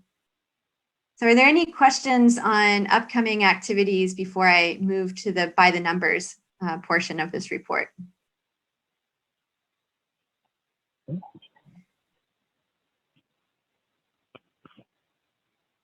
Okay, if there's no questions, I'll keep the final section of this report very brief because I know time is pressing today. Byron has prepared the typical by the numbers summary as one of the appendices in your written materials. And I'm not going to go into that in detail, but basically what the numbers are telling us is that precipitation in the northern and central Sierra is low for this time of year, about 61% of average. Despite that, the Sacramento River has nearly average flow, but the San Joaquin River flows are quite low, running only at about 30% of their 20-year flow average. Water temperature is fairly variable, but is comparable to averages within 5 or so percent. And Shasta and Oroville reservoirs are at 81% and 75% of their average storage, whereas the San Luis Reservoir is at 106% of its and 106% of its average storage. So with that, I will conclude the report, and I look forward to the one-on-one meetings that I have with many of the council members coming up over the next few weeks. And I look forward to working with all of you over the next few years. Great, thank you. Thank you, Laurel. Lita, are there any public comments on this item? There are no public comments for this item. Okay. Council members, do you have any other questions for Laurel? I would just simply say welcome. Yeah. Thank you for the presentation. Yeah, Thank you. welcome and interesting presentation. Thank you. Thank you. Okay, well, thank you very much, Laurel. We'll move on to agenda item 11, Delta Stewardship Council Fellows Presentations. I think Annie Merritt will give the introduction to this item. Is that correct?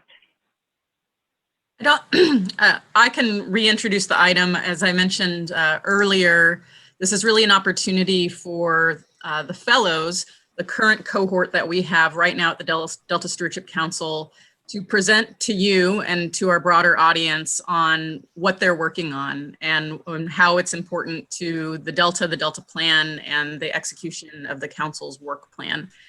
So you may know that we host a variety of different types of fellows each year. Sometimes they're from the Capital Fellows programs, sometimes Civic Spark, and usually Sea Grant fellows. And so we've got a mix of those here today, and we're just going to go right into their brief presentation. Thank you. Yeah, so I'll go ahead and get started. Thank you, everyone. So yeah, I'm Annie Merritt. I'm a Civic Spark Climate Fellow in the Planning and Performance Division of the Council. Next slide, please. So today I wanted to talk about two major tasks that I've been working on during my time with the Council. So first, I've been supporting some outreach with community-based organizations as part of the Delta Adapts initiative, which is the Council's climate change adaptation or climate change vulnerability assessment and adaptation strategy initiative. And then I'll talk a little bit about the climate change vulnerability assessment that I'm preparing for the city of West Sacramento. Next slide. Yeah, so other council staff and I have been doing some initial outreach with community-based organizations and service providers throughout the Delta and Sassoon Marsh. And we've really been trying to reach out to CBOs that represent vulnerable communities in the Delta region. So the goal of this outreach is really to establish relationships with these organizations and to start a dialogue between the council and these organizations, and to hear more about the ways in which the communities that they serve are vulnerable to climate change. And then we also wanted some input on the best way that the council can undertake equitable and inclusive public outreach activities. So all in all, so far, we have reached out to over 40 community-based organizations and service providers. And then we've had the chance to talk to about 15 of these organizations. We've gotten some really good feedback from them so far. And we've really tried to reach out to a wide array of organizations representing the diverse communities throughout the Delta. Next slide, please. Yeah, so we've received some really valuable feedback from our conversations with these organizations. So I'll just touch on a few of those right now.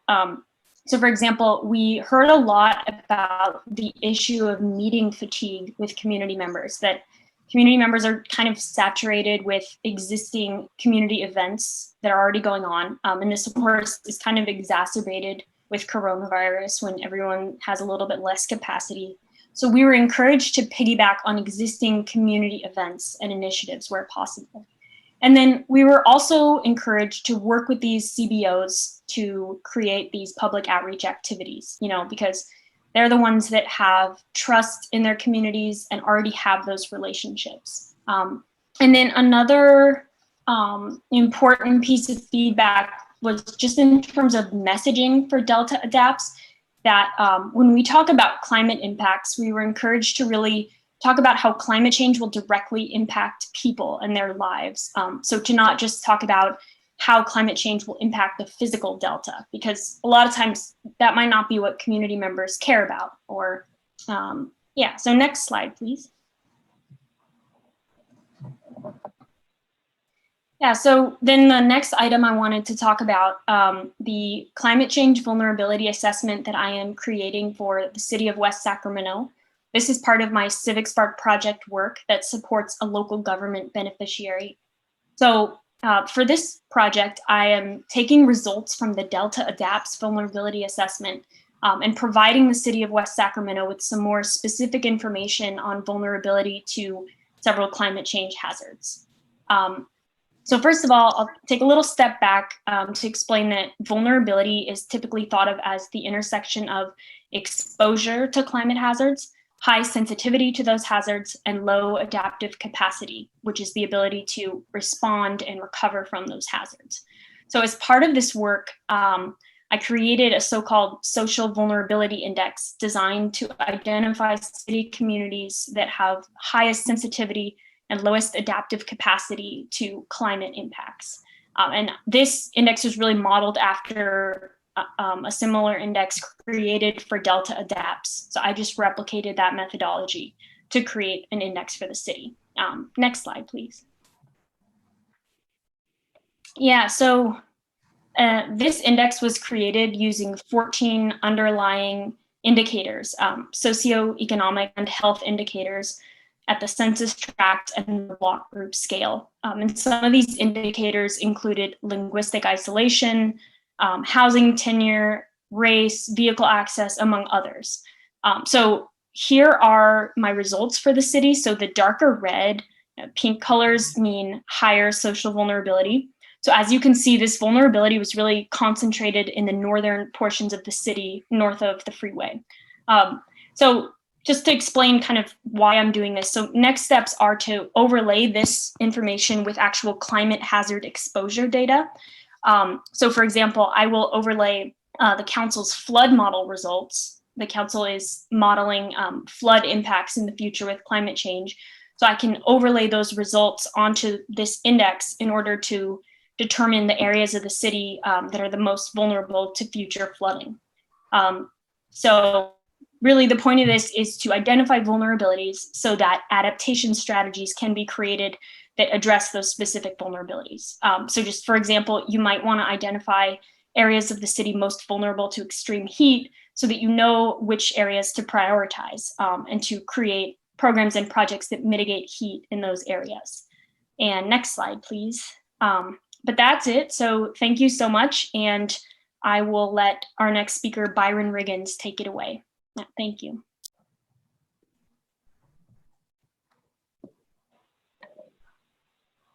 Thank you so much, Annie. As she said, I'm State Fellow Byron Riggins, and I'm pleased to be here today. Next slide, please. So my name is Byron Riggins. I'm the State Sea Grant State Fellow in the Collaborative Science and Peer Review Unit of the Delta Science Program.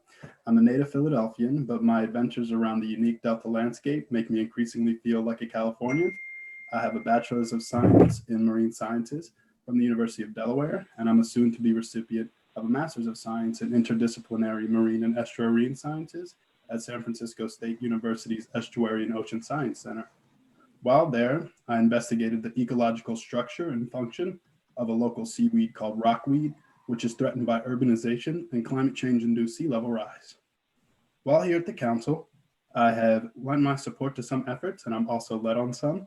As you've just heard from lead scientist Dr. Laurel Larson, I am responsible for the production of the lead scientist report. The lead scientist report is a monthly update to the Delta Council on the state of critical Delta water resources, such as snow caps and reservoirs, but also the state of current Delta science. This project has challenged me to hone my skills of science synthesis and also increase fundamental understanding of the Delta system. Next slide, please. So here's a conceptual model that I developed for the June lead scientist report. This model was adapted from Williams et al. 2020, an article entitled "Anthropogenic Warming Largely Contributes to an Emerging North American Megadrought." Basically, in this study, what the researchers did was they used tree rings to reconstruct soil moisture anomalies since 800 BC. And if you'll notice, the areas shaded in red represent dry periods or drought periods, whilst the areas shaded in blue represent wet periods.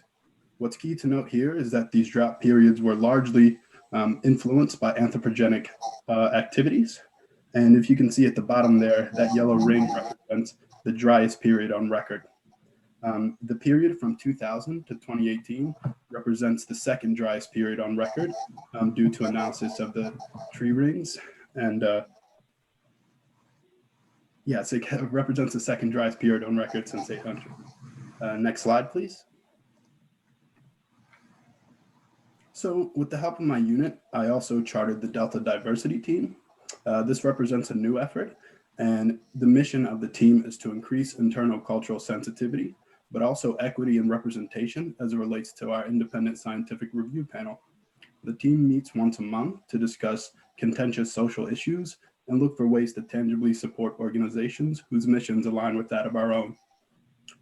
With the help of the science program's senior environmental scientist, Lynn Takata, I recently produced a short informational video for National Estuaries Week. This video showcases my master's research and also highlights the importance of estuaries. This video also promotes the idea of one estuary, one science, which basically requires that any effort to understand the Bay Delta system gives great consideration to its interconnected nature.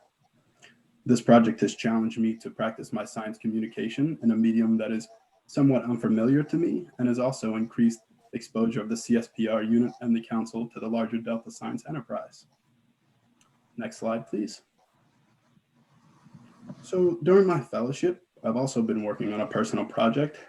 This personal project represents a review, and it explores the Sustainable Groundwater Management Act as it relates to non-critically overdrafted basins and their potential implications for the Delta.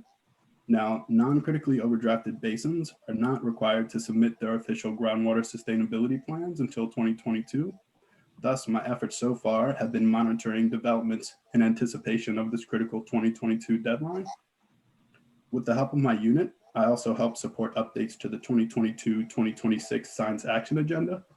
The Science Action Agenda is a cornerstone document of the Delta Science Strategy, and it prioritizes and aligns science actions to inform management decisions and receives updates every 4 years. My efforts here have exposed me to the breadth and depth of management challenges and needs within the Delta and the complex nature of collaborative science. My experiences as a fellow have urged me to develop rapidly as an environmental steward, and I've been pleased to do so in an environment that feels just as connected as the systems we protect. Thank you. Now, I would like you all to join me in welcoming our next Sea Grant State Fellow, Cheryl Patel, to present on her experiences thus far within her fellowship. Thank you, Byron. Hi, good morning. My name is Cheryl Patel. I am the California Sea Grant Fellow that is working with the Science-Based Adaptive Management Unit. And I wanted to thank you for giving me some space during this meeting to give you an update on some of the work I've been doing during my fellowship. So I come from a strong background of aquatic ecology my master's thesis research. It focuses on lower food web dynamics. So I would look at zooplankton and phytoplankton interactions. And so because of this, when I came into the fellowship, I was very interested in participating with the zooplankton synthesis working group. And they have done a really great job of creating this really helpful open access integrated data set that pulls together zooplankton monitoring information from across different programs and puts it into this one place for people to use. And as Dr. Larson mentioned earlier, something we're putting together is a symposium that's happening later this fall, excuse me. And so that's going to be a really great place for our group members to showcase what they have used, how they've used this data set to do analysis and learn more about the zooplankton ecology and biology in our system.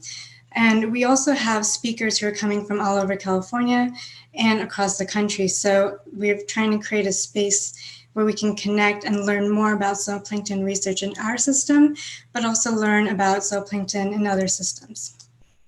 So next slide, please. Oh, I missed that cue earlier. So next slide again, thank you.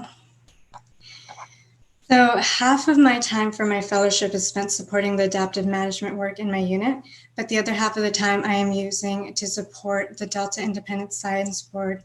And one of the major projects that they have going on right now is the Monitoring Enterprise Review. And so I've had an opportunity to help with that review. And that's really looking at all of the different monitoring that we know is going on in the Delta, but gaining more information about how it's helping meet our needs for the science we need to do. So one of the things that this review has done is put out a questionnaire to ask folks that work in the system about the monitoring that they use. And so these responses from the questionnaire, they were funneled to me, and I had the opportunity to analyze those responses and hopefully help inform the review further. So the things we want to look for are what are the gaps in our monitoring, what redundancies exist, and overall, where and how can we really improve the Delta's monitoring enterprise overall? Next slide, please. Thank you. And then another major effort that's being done by the Delta Independent Science Board in collaboration with DPIC is our Science Needs Assessment Workshop, which, thank you, Dr. Larson, also gave you a nice update on. That's also coming up. And so I've had an opportunity to be a part of the project management team. And we were working really hard with our planning team to design this workshop that really gives the participants a chance to provide a meaningful input to the assessment overall, so we can really hone in on how we can build a long-term science strategy and really address those rapid environmental changes that are coming upon us with climate change. So like she said earlier, the workshop was originally planned for April, but it has been restructured to be a virtual event and happening in October. But between that time, we wanted to keep people engaged with this assessment. So I helped to organize our 4-part discussion seminar series, which you might have heard of. And during these seminars, we put together panels and invited speakers to really help begin our discussions about the science needs in our system. And we will be using those that information and really carrying it into the workshop to expand on them for the overall assessment. Next slide, please. Thank you. And something that's more of a recent project that's been on my plate is a restoration synthesis that's being led by Dylan Chappell, who's also in my unit. So this is really a synthesis of the restoration that's being done across the Delta. And Dylan, he knew that I had experience and interest in food web ecology. So he gave me this great opportunity to lead this whole section in the synthesis. So I'm going to be looking at how are food webs in our system impacted by the restoration that's being done, so that if there are any lessons that can be learned from our project so far, they can be applied to future restoration projects.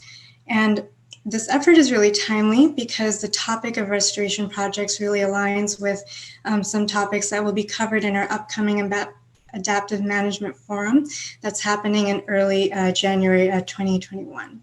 So it will be great to see how our efforts right now will play into and learn from what we gain from that forum as well. So far, contributing to all these projects and efforts has been a really valuable experience. And I'm really, really looking forward to each of them inching closer or to completion or into their next phase. So I want to thank you for your time this morning and introduce Molly Williams, who's coming up next. Hello again, everyone. Thanks, Cheryl, for the handoff. I'm going to make this quick and just talk about some of the projects that I've worked on this year, just on this one slide. So I am the California State Sea Grant Fellow in the Planning and Performance Division, and the majority of my time this year has been devoted to working on the Delta Adapts Initiative, and specifically the climate change vulnerability assessment that's currently underway. So just a couple examples of different ways I've contributed to this project have been through analyzing seasonal shifts in storm surge events under different climate scenarios in R. And I worked for a while on the water supply technical memo with some of our colleagues over at DWR on analyzing the sensitivity of the water supply system in California. And I also got to work on the flood hazard technical memo through supporting with GIS to create flood hazard layers. And one of the coolest things I've been working on that I'm the most excited about that we're going to put out publicly soon is this Shiny app that you can see a screenshot of on the right, which is an application through R, which is a statistical analysis software that allows you to interact with data and play around with it. And so what you see here at the right is the social vulnerability index data that Annie was talking about in her presentation, displayed spatially and in terms of vulnerability of different census blocks throughout the Delta. So this map is going to be usable by us, by our collaborators, by community members to visualize social vulnerability to climate change in the Delta in a lot of different ways. And also for potential project applicants to place location pins on here and see where specifically their projects lie in terms of environmental hazards and social vulnerability. So that's been really fun to be working on. And so that's kind of the quantitative side of the work that I've been doing. And then in addition to that, I've gotten to delve into doing regulatory review, which has been really fun and interesting. So I've gotten to draft some comment letters on environmental impact reports, did the groundwater sustainability review, as I was talking about earlier. Also gotten to review CEQA documentation for various projects across the state to determine whether they're relevant to our work here. And then finally, I was working with Avery and the rest of our department earlier this year on amending the Chapter 4, the ecosystem chapter of the Delta Plan, which was also a fabulous experience. So yeah, I've gotten to do so many different things and it's been a fabulous year and we've got a couple more months to go. So thank you.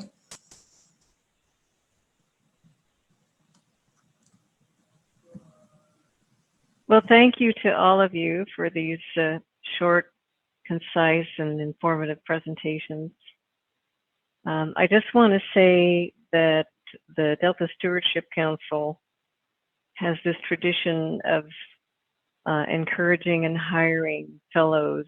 And from my time on the council, I've observed that the fellows produce high quality work that really furthers the council's Delta Science program and the council's efforts to encourage science-based informed decision-making in the Delta. And it's wonderful to have these early career scientists working with our more seasoned veterans on Stewardship Council staff. It's terrific to see the work that is produced. Council members, are there any questions for any of our fellows? Madam Chair, it's not a question, it's just thank you very much. I love, Jessica and I have talked about this. I love the energy of young fellows coming, let's say young fellows coming through the pipeline and getting excited about the science and the work that we're doing and the agendas that we have before us. So it's incredibly important and I love the energy, so thank you. Yes, thanks, Oscar. Well, if there aren't any questions from council members, is there any public comment on this item?